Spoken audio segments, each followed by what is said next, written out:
As a student, do you relate to some of these problems? Study, attend live classes, study some more, but by the time the exam comes, you don't have any time to revise and are panicking away because you've forgotten everything. Study, revise, but when you actually go to the exam hall, you only recognize the question and are not able to actually answer well. Study, practice loads, but unable to do any tricky question or connect one concept with another. As a student studying for competitive exams, and mind you, competitive exams are no joke, especially in India. We do everything. We take the best classes, we take the best resources, we take out past year's paper, mock test. We give our best but struggle to perform the way we want to.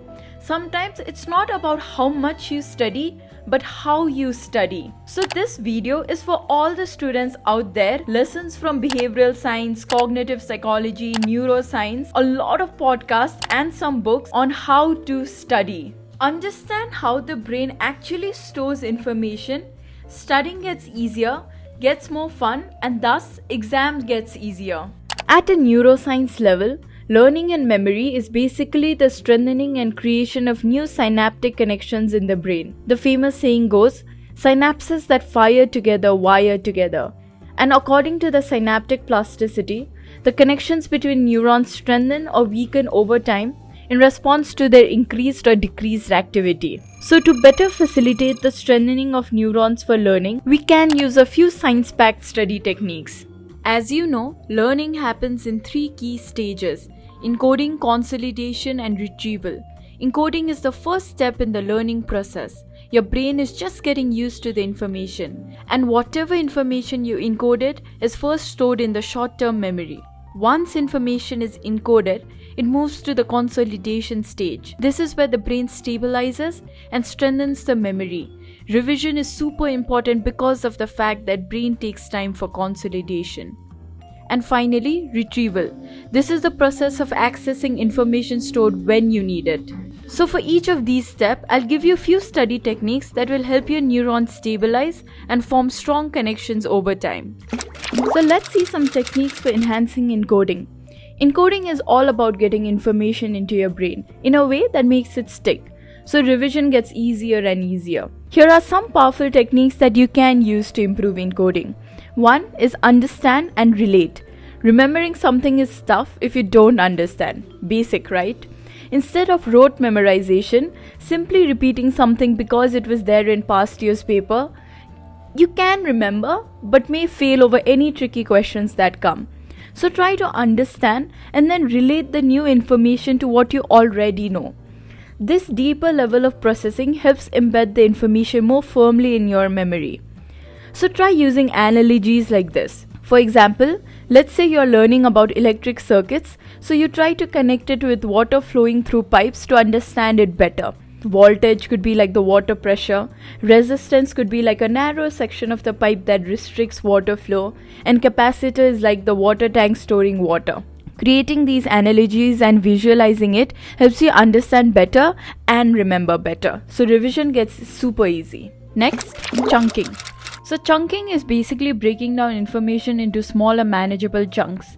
Just to give you a quick easy example, remembering phone numbers is easier done in groups of 3 or 4 digits instead of a long string of numbers. The aim is to put less pressure on your working memory, which according to learning experts can hold about 7 plus minus 2 information. But once it gets stored in the long-term memory, well, then that's unlimited. Use mind maps to make the process of chunking easier.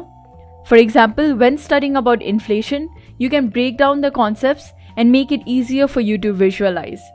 So in the center, you can put the definition of inflation and just branch out the different aspects of inflation like causes of inflation, measurement of inflation, effects of inflation, control of inflation. This way, it'll help you see inflation through different perspectives and you can get a hang on the tricky questions that come. Next, I'm pretty sure you've heard of this, so this can be a reminder to use it. Mnemonics. Competitive exam in India do require us to memorize a lot of abstract concepts, like the entire topography of the country, freshwater lakes, lakes that flow from north to south, or the entire history of India with exact dates. Here, mnemonics seem to help a lot. Acronyms, rhymes, memory palace, or visual imagery. These make information more memorable. You can't get away from mugging a bit here and there, so mnemonics is a good idea. For example, to understand the taxonomy hierarchy in biology, you can use Dear King Philip came over for good soup. Domain, kingdom, phylum, class, order, family, genus and species. Or to remember the different layers of the atmosphere, the smart man takes the elevator. Doing this helps to make them more concrete and easier to recall. 4. The Feynman technique or the teach back method. Explain the material to yourself in your own words. Teaching the material to someone else or even an imaginary audience can reinforce your understanding and memory.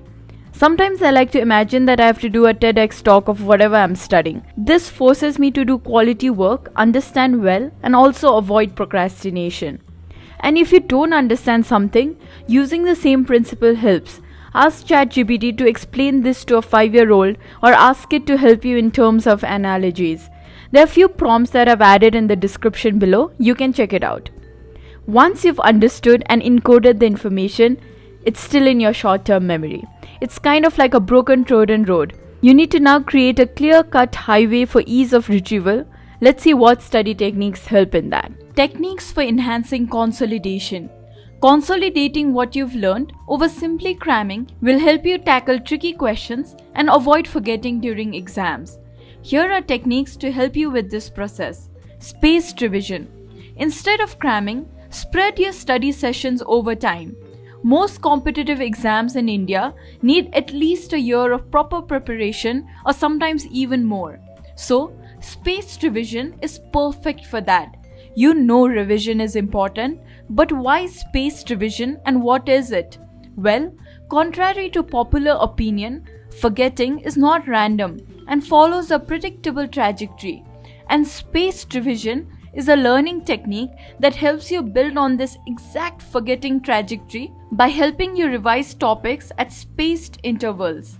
To understand more on spaced revision and how you can use it and the science behind why it works, check out the video I've created on spaced revision. Technique number 2, active learning. Instead of passively reviewing notes or rereading textbooks, like what our intuition tells us to do, challenge yourself to retrieve information from memory and force your brain to remember. This can be done through self-testing, flashcards, or simply trying to recall what you've learned without looking at your notes.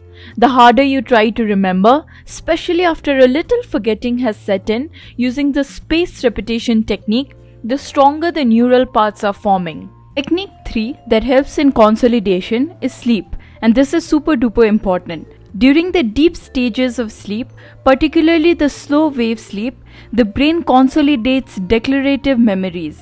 These are memories of facts and events like what you studied for an exam or what you did yesterday. The hippocampus replays the day's experience, reactivating neural connections and helping to strengthen and integrate these memories into the cortex. This replay is crucial for transforming temporary memories into more permanent ones. And now finally, techniques for enhancing retrieval. Retrieval is the process of accessing stored information when you need it. Here are some techniques to boost retrieval. Practice testing. We know past year's paper and mock tests are super important. They're the best bet in testing your knowledge. So learn to optimize every test you take by analyzing your answers. See if these are some of the scenarios that you can relate to. Ask yourself these questions and fix your mistakes. Fix them so that you don't make the same during the exams. The answer seems clear to me now, but I couldn't recall it. If it's a game of recognizing and not remembering, then you need active recall, interleaving, and spaced revision. Create flashcards for key formulas and concepts and review them frequently.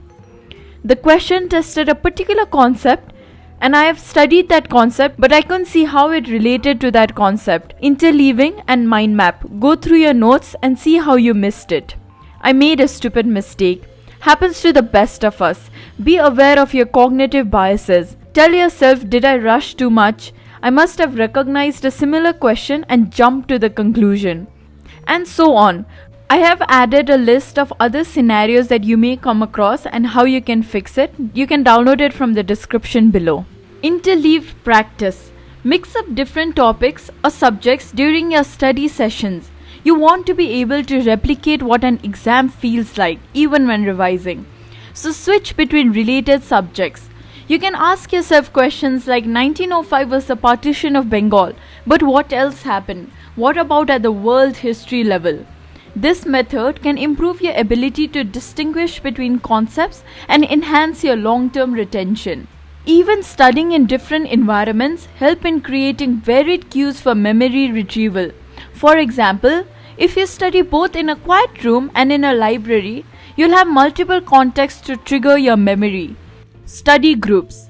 Join a study group where you can quiz each other and discuss the material. Explaining concepts to peers and then seeing their perspective to different answers can enhance your own understanding and recall.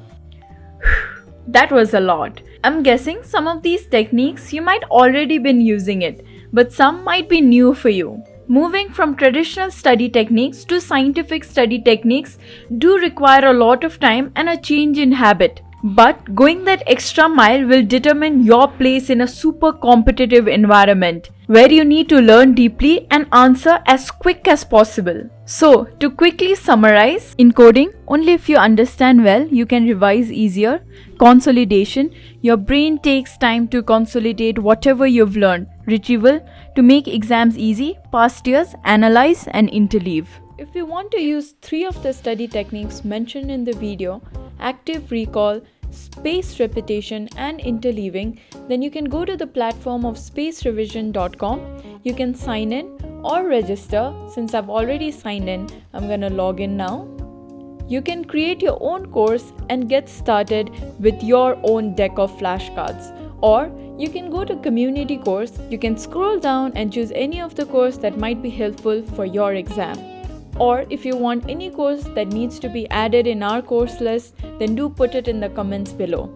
For example, I'm going to take the course that I had made to improve my own vocabulary called Vocabulary Made Easy, which is referenced from the world famous Norman Lewis's Word Power Made Easy. Choose any of the topic here, go to revise and then get started. So this will help you retain, remember and never forget anything that you have learned using a simple technique called spaced repetition. And all the very best for your exams.